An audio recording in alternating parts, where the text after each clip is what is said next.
ये कहानी एक आदमी की है जिसका नाम बैगमैन है, जो एक इंसान है लेकिन दिखने में एक भूत की तरह लगता है। वो बच्चों को किडनैप करता है और लोग इसे बैगमैन इसलिए कहते हैं क्योंकि वो जिस भी बच्चे को पकड़ता है उसे जबरदस्ती अपने बैग में ढाल लेता है। एक बार वो जिस बच्चे के पीछे पड़ जाता है फिर उसे पकड़ के ही रहता है। इसी कहानी में वो एक बच्चे के पीछे है। अब सवाल ये है कि क्या इसकी फैमिली इसे बचा पाएगी या वो बैगमैन के हाथ चढ़ जाएगा। कहानी शुरू होती है और एक बाप अपनी बेटी के साथ दिखाया गया है। लड़की खेल रही थी लेकिन थोड़ी परेशान लगती है।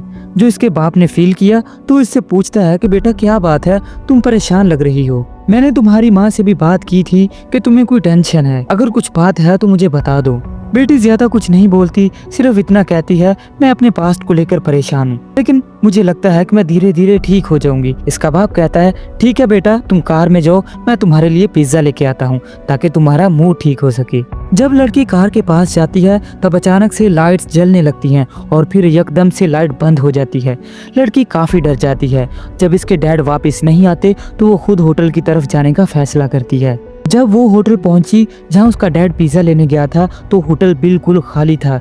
जब वो अंदर जाकर अपने डैड को देखती है तो वो जमीन पर इंजर्ड और हेल्पलेस पड़े हुए थे। ऐसा लगता है जैसे वो पैरालाइज्ड हो गए हों। ना उनका हाथ पांव कोई चीज काम नहीं कर रही थी। इसके डैड की हालत काफी खराब थी। लड़की देखकर घबरा जाती है, लेकिन जब तक वो कुछ समझ पाती बैगमैन वहां पहुंच चुका था और इसने लड़की को जबरदस्ती पकड़ के बैग के अंदर डाल लिया और उसकी जिप बंद करने लगा। जैसे ही लड़की पूरी अंदर चले जाती है तो उसकी हालत खराब हो जाती है और वो मर जाती है। इस बात को गुजरे काफी साल हो चुके थे। इसके बाद हमें एक फैमिली दिखाई जाती है जिसमें पैट्रिक नाम का एक लड़का, उसकी वाइफ और एक छोटा बच्चा रहते हैं।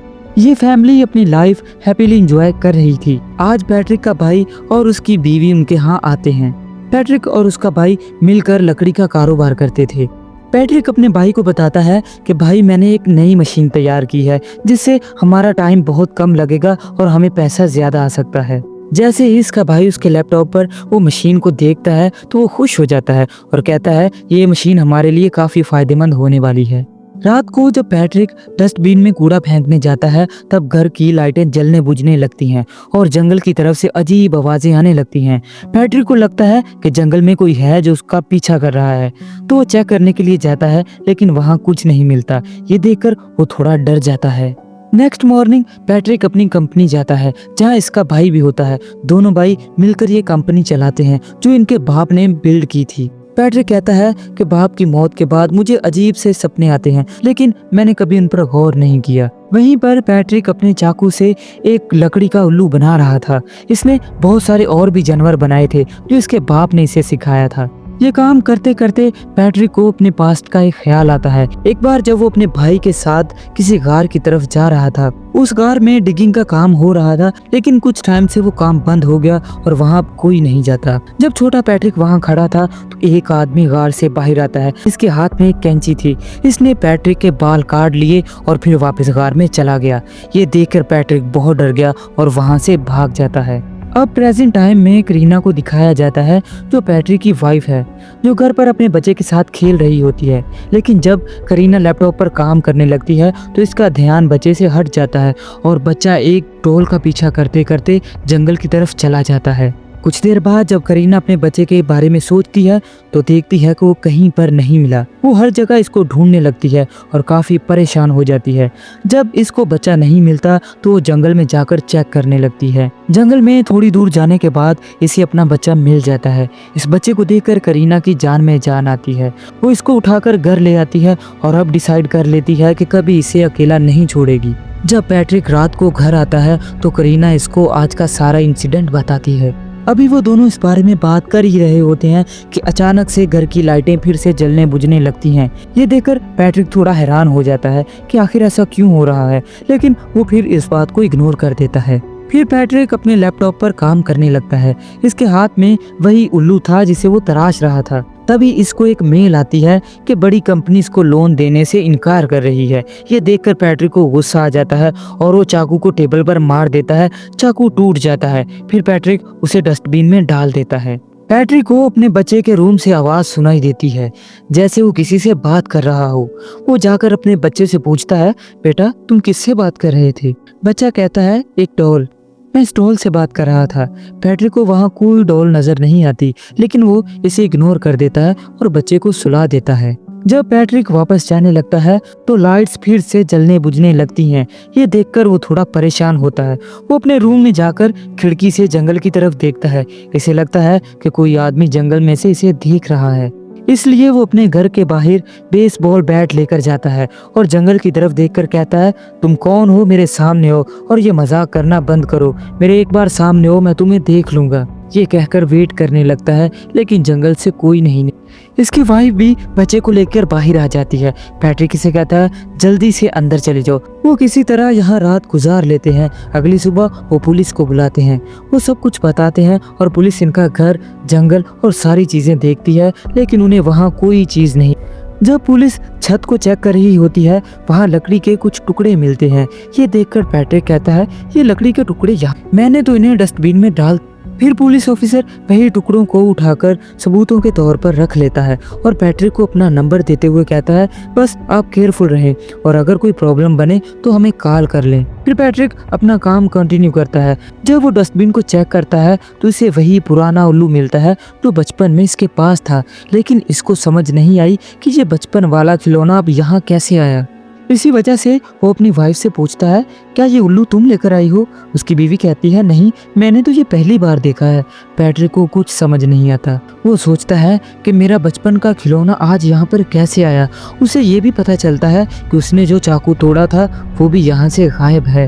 अब उसकी वाइफ कहती है कि हमारा बेटा हर वक्त फ्लूट बजाता रहता है, इस वजह से मुझे काम करने में प्रॉब्लम होती है। अब तुम इसकी फ्लूट पकड़ लो और कहीं पर छुपा दो। तो पैट्रिक उस फ्लूट को पकड़कर एक बॉक्स पर रख देता है, फिर अपने बेटे के साथ खेलने लगता है। इसका बेटा नहाते वक्त जिद करने लगता है कि मुझे वो फ्लूट चाहिए। पैट्रिक वो फ्लूट लाने के लिए वेयर हाउस जाता है, जहाँ पर उसने उस डब्बे पर ये फ्लूट रख दी थी। अब इसके जाने के बाद बच्चा अकेला रह गया, तो बैगमैन विंडो को खोलता है और बाथरूम में आने लगता है, लेकिन पैट्रिक को कुछ गलत महसूस हो रहा था।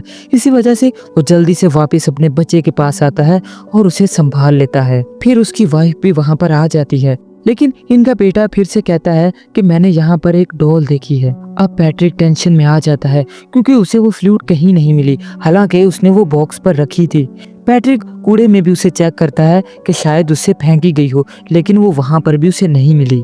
इसके बाद वो अपने रूम में जाकर सो जाता है, लेकिन इसके फोन पर एक मैसेज आता है कि अलार्म खराब हो चुका है। इस वजह से पैट्रिक उठता है और अलार्म को चेक करने के लिए जाता है, लेकिन वो बिल्कुल ठीक था, बस किसी ने उसके डोर का शेड खोल दिया था। जब पैट्रिक शेड का दरवाजा बंद करने जाता है तो वहाँ एक डॉल बैठी हुई देखता है, जिसने वही कैप पहनी थी जो पैट्रिक बचपन में पहना करता था। अब ये देखकर पैट्रिक और भी ज्यादा नर्वस हो जाता है क्योंकि अब इसके बचपन की कैप यहाँ पर कैसे आई। जब वो घर के अंदर वापस जाने लगता है तो सारी खिड़कियां दरवाजे अंदर से बंद हो जाते हैं, लेकिन जब वो विंडो से झांकता है तो अंदर बैगमैन आ जाता है। पैट्रिक बहुत ज्यादा घबराया हुआ था। वो जल्दी से दरवाजा तोड़ देता है और अंदर आता है। सबसे पहले अपनी बीवी और बच्चे के पास जाता है। इसके बाद वो सारे घर को चेक करना शुरू करता है, लेकिन उसे कोई चीज भी नहीं मिलती। ये देखकर पैट्रिक बहुत ज्यादा डर गया था। अगले दिन वो पुलिस को कॉल करता है। पुलिस ऑफिसर उसे कहता है, घर के बाहर आप सीसीटीवी कैमरास लगवा लें और हाँ, मुझे ये बताएं कि घर से कोई चीज गायब हुई है। पैट्रिक कहता है, हाँ, मेरे बेटे की फ्लूट यहाँ पर नहीं मिल रही। पुलिस ऑफिसर कहता है कि हम ढूंढने की पूरी कोशिश करेंगे कि कौन ऐसा कर रहा है, अब आप रिलैक्स हो जाएं। लेकिन पैट्रिक अभी तक परेशान था। वो सोच रहा था कि मेरी मुश्किलात दिन ब दिन बढ़ रही हैं। अगले दिन वो अपने भाई को ये सब कुछ बताता है और कहता है कि मेरा बचपन का उल्लू जो मैंने बनाया था वो आज मेरे पास वापस आ गया है, और जो कैप मैं पहना करता था वो पता नहीं कैसे वापस मेरे घर पर आ गई है। और जब पैट्रिक रात को सो रहा था तो उसे बुरे सपने आने लगते हैं, जैसे बैगमैन उसके बेटे को ले जा रहा हो। फिर पैट्रिक अपने बचपन को याद करता है कि जब एक दिन अपने डैड के साथ जा रहा था तो उसके डैड उसे एक गार के पास ले जाते हैं। उसका डैड कहता है कि लोग कहते हैं कि इस गार में एक बैगमैन रहता है, लेकिन अभी तक किसी ने उसे नहीं देखा। वो बच्चों को किडनैप करता है और ले जाता है। पैट्रिक इस वक्त छोटा था, इस वजह से वो अपने बाप से कहता है, मुझे पता है आप मुझे डरा रहे हैं ताकि मैं अच्छी तरह अपने स्कूल का काम किया करूं। इस पर उसके डैड कहते हैं, नहीं बेटा, मैं तुम्हें डरा नहीं रहा, बल्कि ये सच है। वो बैगमैन एक बार जिस बच्चे को पसंद कर लेता है उसे ले जाता है और मार डालता है।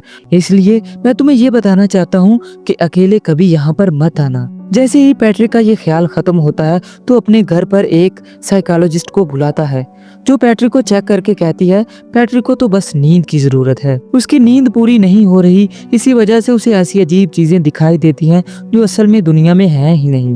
मैंने अपनी रिसर्च से पता लगाया है कि पैट्रिक बचपन में अजीब पेंटिंग बनाया करता था। हो सकता है कि यही ख्याल अभी तक इसके दिमाग में हो, इसलिए बस ये पैट्रिक की सोच है, आप टेंशन मत लो। लेकिन फिर भी ये प्रॉब्लम अगर ना सॉल्व हो तो आप एक बार अपना घर चेंज करके देखो। डॉक्टर का ये आइडिया उन्हें पसंद आता है, इस वजह से वो फैसला करते हैं कि कुछ दिन होटल में रहेंगे और वो अपने बेटे को करीना की सिस्टर के घर छोड़ देते हैं ताकि वो कुछ दिन अपनी आंटी के साथ रहे और इनका मूड ठीक हो जाए। फिर दोनों होटल में बैठकर बहुत सारी बातें करते हैं। करीना उससे उसके बचपन के ख्याल पूछती है। तब पैट्रिक बताता है कि उसके डैड उसे बैगमैन के बारे में बताया करते थे, जिससे मैं अक्सर बहुत डरता था। तभी मेरे डैड ने मुझे एक चाकू दिया और कहा कि अपनी हिफाजत के लिए हमेशा इसे अपने पास रखना, लेकिन मुझसे गलती हुई, मैंने गुस्से में आकर वो चाकू तोड़ दिया और अब वो मुझे नहीं मिल रहा। दूसरी साइड पर हम देखते हैं कि करीना की सिस्टर किसी से फोन पर बात कर रही थी और बच्चा आराम से सो रहा था, लेकिन अचानक से लाइटें जलने बुझने लगती हैं। वो थोड़ी घबरा जाती है, जाके अंदर चेक करती है तो बच्चा बिल्कुल ठीक था, लेकिन तभी दरवाजे पर नॉक होती है। जब वो जाकर चेक करती है तो वो कोई और नहीं बल्कि बैगमैन ही था। वो देखकर बहुत घबरा जाती है और बच्चे को उठाकर जल्दी से भागने की कोशिश करती है। वो किसी को मदद के लिए कॉल करती है, लेकिन सब कुछ बंद हो चुका था। उससे बचने के लिए वो एक अलमारी में छुपती है, लेकिन बैगमैन वहां भी आ जाता है और उस पर हमला कर देता है, लेकिन करीना अपने बचाव के लिए उस पर अटैक कर देती है। करीना लकी थी, उसकी जान बच जाती है और वो वहां से भाग जाती है। थोड़ी देर के बाद रेस्क्यू टीम वहां पर आ जाती है। तभी जैसे ही पैट्रिक को खबर मिलती है वो भी वहां पर आ जाता है। पैट्रिक बहुत डरा हुआ था, फिर वो फैसला करता है कि वो अपनी फैमिली को लेकर अपने भाई के घर चला जाएगा। करीना की सिस्टर इस हमले से बहुत डरी हुई थी और वो बताती है कि जिसने हमला किया था वो बहुत अजीब मॉन्स्टर की तरह दिखाई देता था।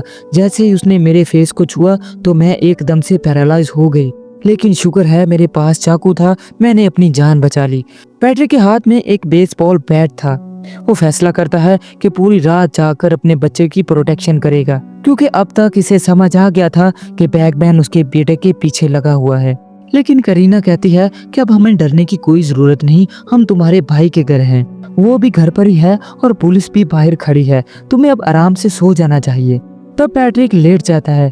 कुछ मिनट बाद जब इसने चेक किया तो बैगमैन इसके बच्चे तक पहुंच गया था। ये देखकर पैट्रिक डर गया। वो जल्दी से अपने बेटे के रूम की तरफ भागता है, लेकिन तब तक बैगमैन बच्चे को ले जा चुका था। जब पैट्रिक अपने भाई के रूम में आता है तो देखता है कि उसका भाई भी मर चुका है। जब वो बाहर आकर देखता है तो और ज्यादा खौफनाक सीन था, क्योंकि बाहर खड़े सारे पुलिस वाले मारे जा चुके थे। ये काम बैगमैन का ही था, जो सबको अकेला मार चुका था। अब पैट्रिक बैगमैन को छोड़ने वाला नहीं था। वो सोचता है कि बैगमैन ने जरूर मेरे बेटे को बैग में डालकर गार में ले गया होगा। इस वजह से पैट्रिक उसका पीछा करना शुरू करता है। पीछा करते करते वो गार तक पहुंच जाता है, लेकिन यहाँ काफी अंधेरा था और पैट्रिक के पास तो कोई हथियार भी नहीं था। तभी इसे गार के अंदर से अपने बेटे की आवाज सुनाई देती है, जो कह रहा था, डैड प्लीज मुझे बचा लो। इस वजह से पैट्रिक इस गार के अंदर आता है, अपने बेटे को ढूंढने लगता है। इसने देखा कि यहाँ बहुत सारी कैंडल जल रही हैं और हर जगह बहुत सारे घोंसले पड़े हुए हैं, जिनमें बहुत सारे बच्चों के फेवरेट चीजें पड़ी हुई हैं, जो बैगमैन उठाकर ले जाता है और इन्हें बैग में डाल देता है। फिर पैट्रिक एक घोंसले के अंदर देखता है जिसमें वही डॉल पड़ी थी जो उसका बेटा देखा करता था, और उसी डॉल में से आवाजें आ रही थी कि डैड मुझे बचा लो। इसका मतलब था कि उसका बेटा यहाँ पर नहीं था। ये देखकर वो बहुत ज्यादा गुस्से में आ जाता है और उस डॉल को तोड़ देता है। इधर करीना और उसकी सिस्टर को वो बच्चा मिल जाता है। वो उसे संभालती हैं और जल्दी से पुलिस को कॉल करती हैं। पैट्रिक, जो अभी भी गार के अंदर था, जोर से चिल्लाकर कहता है, तुम कौन हो, मेरे सामने आओ। ऐसा कहते ही बैगमैन बाहर आ जाता है और पीछे से आकर उसके चेहरे को पकड़ लेता है और इसे ले जाने लगता है, जो दिखने में एक भूत की तरह दिखाई देता था। उसके पास एक खतरनाक बैग भी था जिसमें वो लोगों को बंद किया करता था। जैसे ही वो पैट्रिक के फेस पर हाथ लगाता है तो वो पैरालाइज होकर नीचे गिर जाता है। वहीं पैट्रिक को अपना टूटा हुआ चाकू दिखाई देता है जो उसके घर से खो गया था। अब पैट्रिक उस चाकू को उठाता है और बैगमैन की गर्दन पर मार देता है। थोड़ी देर के बाद पैट्रिक की बीवी पुलिस को लेकर उस गार तक पहुंच जाती है। इस तरह वो अपने बेटे को सेफली बचा लेते हैं और बैगमैन का काम भी तमाम कर देते हैं। इसी के साथ ये कहानी यहीं पर खत्म होती है। हो सके तो आप वीडियो को लाइक कर सकते हैं।